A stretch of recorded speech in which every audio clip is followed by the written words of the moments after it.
நாளை சட்டமன்றத்தில் தமிழக பட்ஜெட் தாக்கல் செய்யப்படுகிறது. தமிழக வெற்றி கழகத்தின் ஆட்சி பொறுப்புக்கு வந்த பிறகு முதல் பட்ஜெட் நாளைக்கு நிதித்துறை அமைச்சர் மரிய வில்சன் தாக்கல் செய்கிறார்.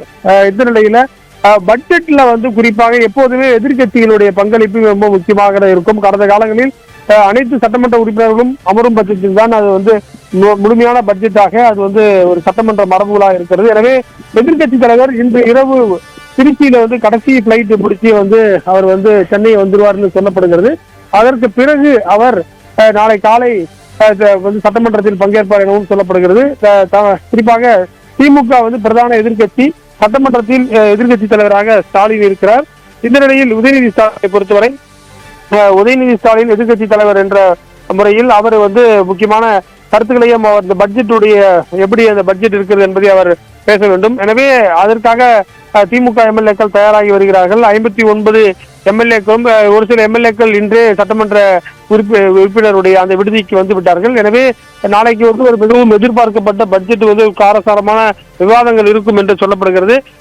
குறிப்பாக பட்ஜெட்டை பொறுத்தவரை பட்ஜெட் நிகழ்ச்சி நேரங்களில் பட்ஜெட் வாசிப்பதற்கு மட்டுமே அலோவ் பண்ணுவார்கள்.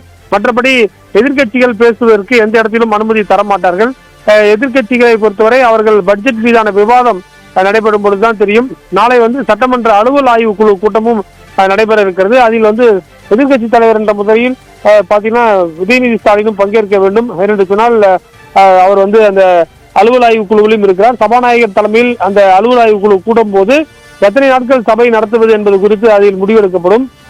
எனவே அதில் உதயநிதி ஸ்டாலின் பங்கேற்க வேண்டும். குறிப்பாக 2026 சட்டமன்ற தேர்தலில் 59 சட்டமன்ற உறுப்பினர்களை பெற்று திமுக எதிர்கட்சி என்ற அந்தஸ்தை பெற்றிருக்கிறது. மூன்றாவது கட்சியாக தற்போது 42 உறுப்பினர்களை கொண்ட அதிமுக இருப்பதை நம்மால பார்க்க முடிகிறது. குறிப்பாக பல்வேறு கட்சிகள் உதயநிதி ஸ்டாலின் கைதுக்கு எதிர்ப்பு தெரிவித்திருக்கிறார்கள். ஒரு சில பேர் அவருடைய பேச்சுக்கும் கண்டனத்தை தெரிவித்திருக்கிறார்கள். எனவே இது ஒரு முக்கியமான சட்டமன்றமாக இந்த சட்டமன்றம் இருக்கும் என்று சொல்லப்படுகிறது.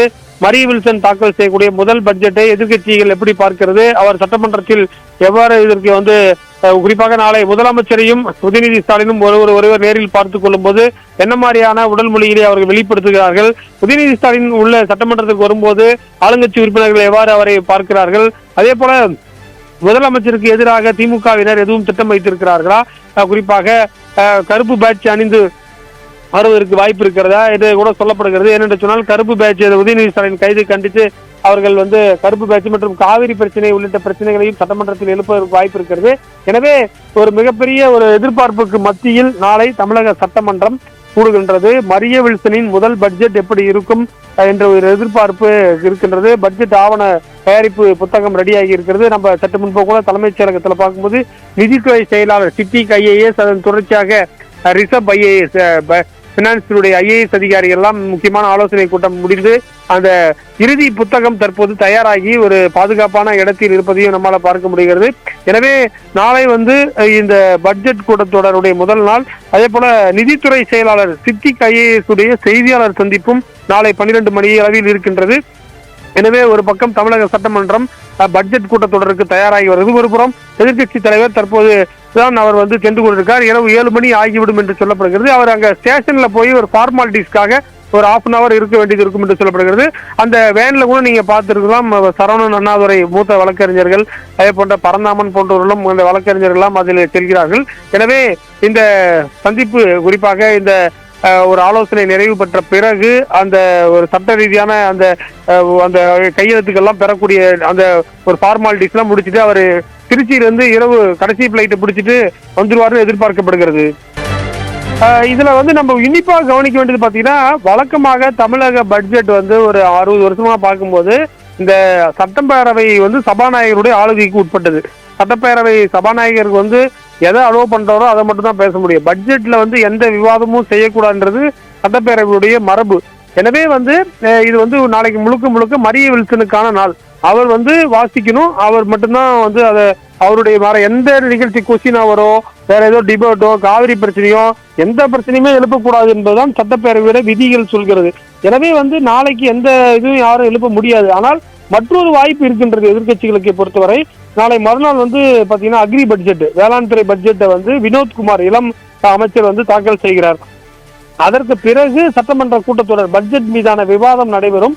அப்போது வேண்டுமானால் எதிர்க்கட்சிகள் உதயநிதி ஸ்டாலினுடைய கைது, காவிரி பிரச்சனை, சட்டம் ஒழுங்கு பிரச்சனை போன்ற பிரச்சனைகளை எழுப்ப திட்டமிட்டிருக்கிறார்கள். ஆனால் பட்ஜெட் என்பது முழுக்க முழுக்க அது பட்ஜெட்டுக்கான, நீங்க கடந்த காலங்கள்ல பாத்தீங்கன்னா கருணாநிதி கூட நிதித்துறை அமைச்சராக இருந்திருக்கிறார். அது மட்டும் இல்லாமல் பாத்தீங்கன்னா ஓ பன்னீர்செல்வம், ஜெயக்குமார், கடந்த காலங்களில் முக்கிய பிடிஆர் பழனிவேல் தியாகராஜன், தங்கம் தென்னரசு போன்ற ஜாம்பவான்கள் எல்லாம் இருந்திருக்கிறார்கள். இதே ஆளுங்கட்சியாக திமுக இருந்தாலும் கூட மற்ற எதிர்கட்சிகள் வேற ஏதாவது பிரச்சனையை எழுப்பினாலும் கூட அவர்களுக்கு வாய்ப்பு கொடுக்க மாட்டாரு. அது திமுக ஆளுங்கட்சியாக இருக்கும் போதும் அப்படிதான் நடந்திருக்கிறது. எனவே யார் ஆளுங்கட்சியாக இருந்தாலும் அது மரபை பின்பற்ற வேண்டிய ஒரு சூழல் இருக்கிறது. எனவே நாளைக்கு யாரும் எந்த பிரச்சனையும் எழுப்புவதற்கு அனுமதிக்கப்பட மாட்டார்கள். அவர் முழுக்க முழுக்க மரிய வில்சன் தன்னுடைய பட்ஜெட்டை 2 மணி நேரத்திற்கு வாசிப்பதற்கு மட்டுமே கொடுக்கப்படும். அனைத்து சட்டமன்ற உறுப்பினர்களும் அதை உன்னிப்பாக கவனிக்க வேண்டும். சட்டமன்றம் முடிந்த பிறகு, பட்ஜெட் வாசித்த பிறகு எதிர்கட்சிகள் வெளியில் செய்தியாளர்கள் சந்திப்பதற்கு என்று ஒரு இடம் இருக்கிறது. கேட் நம்பர் 4 என்று சொல்வார்கள் சட்டப்பேரவை வாயில்ல. அங்க தங்களுடைய பட்ஜெட் நல்லா இருந்தா நல்லா இருக்குன்னு சொல்லலாம், அல்லது அவர்களுக்கு விமர்சனங்கள் இருந்தால் விமர்சனங்களும் ஜனநாயகத்தில் வைப்பதற்கு இடம் இருக்கிறது. குறிப்பாக நாளை உதயநிதி ஸ்டாலின் செய்தியாளர் சந்திப்புக்கு பிறகு அரசின் சார்பாக நிர்மல் குமாரும் செய்தியாளர்களை சந்தித்து உதயநிதியுடைய கேள்விகளுக்கும் உதயநிதி சொல்லக்கூடிய விமர்சனங்களுக்கும் பதிலளிப்பார் என்று எதிர்பார்க்கப்படுகிறது.